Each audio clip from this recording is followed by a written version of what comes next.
Good afternoon, good morning. What's going on, people? It is February 22nd. Some of you guys are snowed in. Some of you guys are enjoying 80-degree weather. No matter where you're at in the United States of America, we can always train indoors to build a skill set. So I just want to come on here and talk about some finesse wedges and the difference between chipping it low and pitching it high. And that always stems with educating our hands. So our hands can move in 3 stations. They can turn back and they can roll through. So I can turn them back and I can roll them through. Turn and roll. So the hands can turn and roll at impact. And really, we look at the hands, you know, if we're looking at short game stuff, the hands are really going to stay really close to on the right side here and the left side here. When we look at the motion of the hands, really here is where they're at, and we're getting right back to here. So the hand motion is maybe about 2 feet from here to here. And so in that distance, they're going to be able to turn and roll. They can cock and uncock. So they can cock and uncock. And then they can bend and they can arch. Bend and they can arch. And so we've got to, 1, learn the information of how to do it. And then 2, train it over and over and over and over until it becomes a correct motor control pattern in your brain so you don't have to think about it. So when we can look at what the left hand can do, it can cock and uncock, it can turn and roll, and it can bend and arch. And after doing this, a couple weeks in a row, 3 weeks in a row, you can develop a new pattern without ever having to think about it, and then you practice for performance. So after you get skilled at this, if I say, hey, cock your left wrist and then bend your right wrist, if I just say cock your left wrist and then uncock your left wrist, cock and uncock, and then if I say uncock and roll, so if I roll it, it automatically wants to arch. So if I uncock my wrist and I roll it back to square, so uncock and roll, it automatically puts you in a good position, a good impact position for 3 types of strokes. The chipping motion, the distance wedge motion, and then the full swing motion. So in the full swing motion, in the distance wedge motion, the chipping motion, you're going to want to be in an uncocked and an arched position. In a roll position back to horizontal. Horizontal, angled, vertical. Vertical would be a cut shot, angle would be a fade shot, and then a horizontal would be a basic straight or draw shot. So uncock and roll. So when you can sit here indoors learning how to train this in the middle of winter just by uncocking and rolling. And you want to be careful that you don't just uncock and roll with no body motion, because that's why you're a 20 handicap or 15 handicap. That's why you keep struggling with chunking it and blading it, because the hips stall. And so during training, we train all 5 strokes: the putting stroke, finesse wedge stroke, bunker stroke, distance wedge, full swing. And in all strokes, the lower body's moving except for the putting stroke. So educating your hands, if I want to educate my right hand, in the golf swing, the right hand is going to bend and arch. It's going to turn and roll, but it's likely never going to cock and uncock. If you're having an uncocking and cocking motion in the right hand for right-handed golfers, you're going to run into a lot of mistakes in the golf course. If the right wrist is bent, the left wrist has to be arched. If the right wrist is arched, the left wrist has to be bent.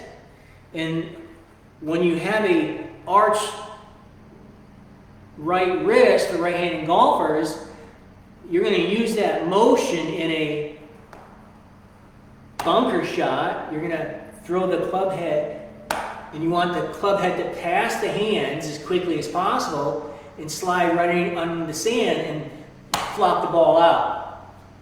If you want to play a pitch shot or a flop shot, you're going to want the club head to pass the hands. And if we look at an inline condition, my arm and shaft have formed an inline condition. For chipping, distance wedge, and full swing, we want to have the hands in front of this line. And when we play a pitch shot or a cut shot or a bunker shot, we want the club shaft to be in front of the hand, so there's no inline condition. So this is an inline condition, and then most golf shots we want to be here like this, where the hands are ahead of the shaft and my lead shoulder. In the bunker shot, in the high pitch shots and flop shots, we want to have the hands, we want a club head to pass the hands and the shoulder to generate the ball going up in the air. So if I throw the club head, through the ball, that takes it up in the air. And so we have to train our hands how to move during the golf stroke.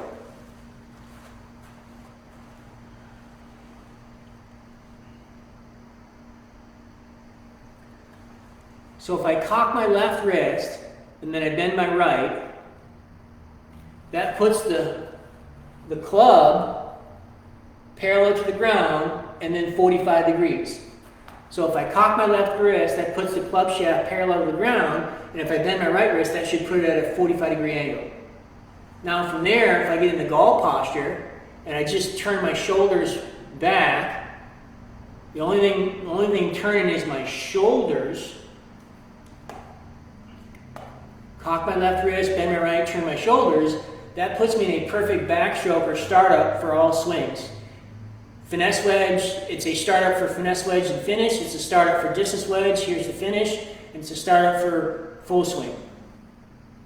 So just by learning how to cock your left wrist, bend your right, and turn your shoulders a couple inches, you can develop a perfect takeaway on your golf strokes, all strokes.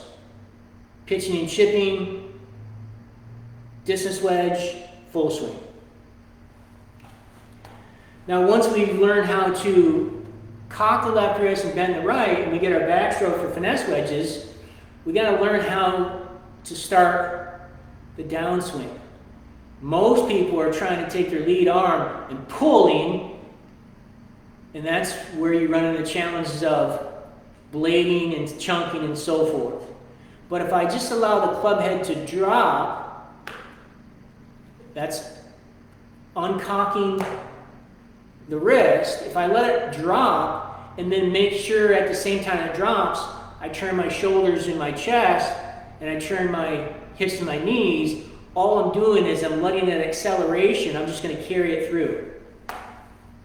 You'll notice my left arm didn't drag away from my body trying to force speed. I'm just allowing the club head to drop, or I can take my thumb down the shaft and release that club head, but make sure I rotate.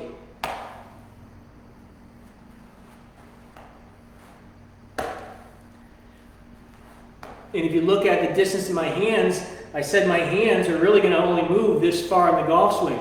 Here to here, here to here. And there's no arm leaving my body. It's just a rotation. And so from here, my hand is still right next to my hip.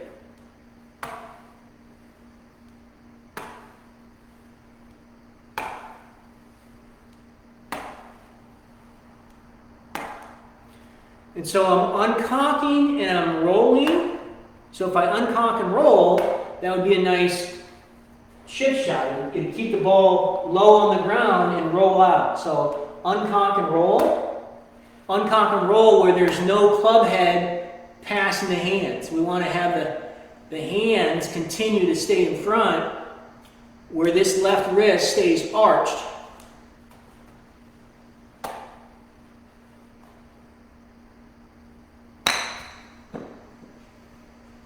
I would carry about 15 yards and just roll out down the putting surface. So that's a uncocking and rolling. Well, then I also can just uncock and just allow that club head to pass. So I'm going to go from a cocking motion to an uncocking motion, but make sure that the wrist stays bent versus arched. The only way to arch it for me is to take the thumb and push down the shaft and roll. If I push down the shaft and uncock it and then roll my hand, I'm rolling my hand like this to get that arch position. And then from here, I'm just doing this with my wrist to get the pitching motion. So I can have a pitching motion where you can see that the club head passed my hands. That's a pitching motion. In the chipping motion, the club head doesn't pass my hands. Here's my hands, here's the club head. That's a chipping motion. When the club head passes my hands, the left wrist is going to bend, and that's going to allow to get some height on the shot. So you can sit here and drill, just getting your arm here and uncocking and working on this motion, making sure that you have hip rotation, shoulder rotation, and your hands are not traveling that far in a diameter. And then when I practice right-handed, if I just bend my right wrist, bring the shaft up here parallel to the ground, and I just turn my right rib cage, if I just turn my right rib cage, the shaft, the hands never passed, the right wrist is still bent, and this is what's going to happen when I eventually get down to the ground. So up here, it's a rotation where the elbow's connected to the rib cage, and I'm turning my torso and my hips without allowing the club head to move, meaning the wrist is being controlled and it's not bending to arching, bending to arching. It's bent and it's staying bent because I'm using the rotation of the body. And so a right-handed drill, you could bend the right wrist and then make sure that you rotate towards the target. And you rotate towards the target, and you rotate towards the target, and I've got this full, my hips have gone to shortstop, my shoulders have gone to third base, but my right wrist is still bent. The accelerating club head did not cause my wrist to break down, and that's where you find most of your mistakes is you take and you start this down and you let the club head pass your hands, and it's hard to be consistent when this club head takes over and the right wrist does this, unless you're training to do that type of shot for a pitch shot or a flop shot or a bunker shot. So learn how to train both bending and arching in front of a camera, in front of a mirror, without a ball. Learn the pattern first, so then you can eventually put a ball in its place and get feedback. So when you train this drill, you're going to bend the right wrist, and if we look at just micro moves, so the amount of movement when I bend my wrist, my hand's going to basically go about 3 to 4 inches. And if my elbow's straight and I turn, my elbow's going to go up maybe about 6 to 8 inches. And when I turn my shoulders, they're going to go maybe 3 to 6 inches. When you add these components together where I bend my right wrist and turn my shoulder, my elbow bends automatically, and now I've got this that I can release and learn how to just turn first So I bend my right wrist, start my shoulder turn back, and you can see that the club face, the shaft is right on plane, the right wrist is bent, and then I would just simply come in here and practice that motion over and over and over without this breaking down. We want to keep this angle here all the way through until finish. We're going to keep that angle all the way through the finish so that we can learn how to do that shot.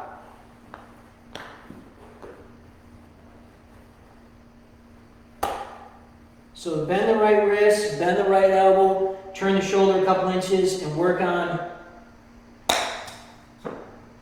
keeping the right wrist bent. Now the left side is always going to be a little bit more challenging because we've got to cock it, and then we've got to uncock it, and then we've got to roll it, because if we don't take our hand from here, that ball is going to go way off to the right. So we've got to pay attention to when we take our backstroke with the left wrist, that opens the face, and if we just uncock it, that face is going to be wide open. We've got to uncock and roll so we square up the face. And so you can choke down the shaft, uncock it and roll, and work on that motion. Work on this motion, uncocking and rolling, but making sure that your arms are not dragging like this. You're rotating your body and allowing the hand just to move from here to here, uncock and roll, and then allow this back of your tricep connected to the torso, and you'll see that the elbow is slightly bent. My lead elbow is slightly bent in the finish. It's not out here, not for the short game area.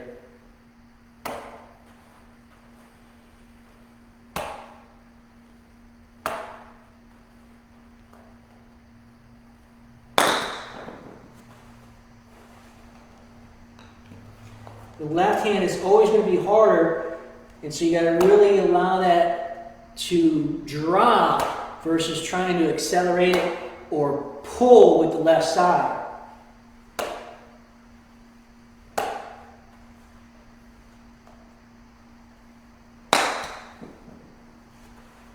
And so you can train left hand, right hand, left hand, right hand. But the more that you train with this right hand, it becomes so much easier when you have both hands on it.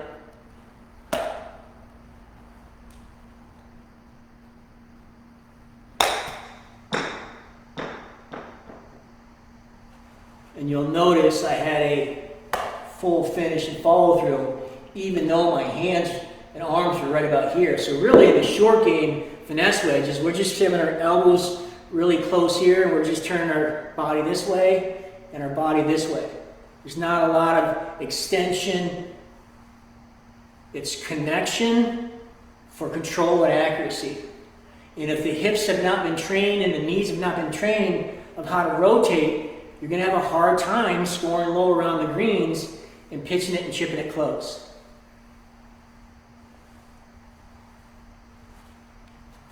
And so that's how you train the body, and then you have to train the hands and educate the wrists of what they're supposed to do in the golf stroke.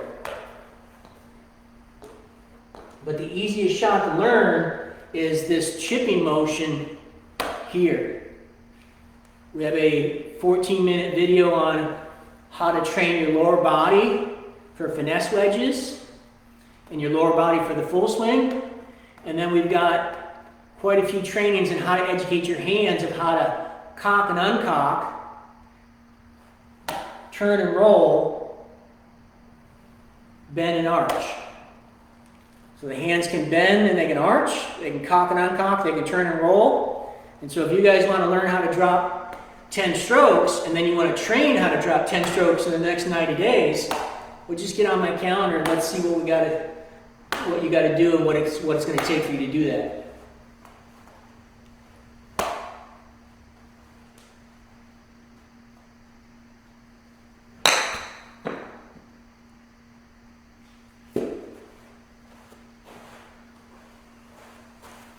If you guys have any questions, you want to learn more about how you can drop 10 strokes in 90 days, just send me a message or get on my calendar at deanchitrin.com/apply. Have a great week.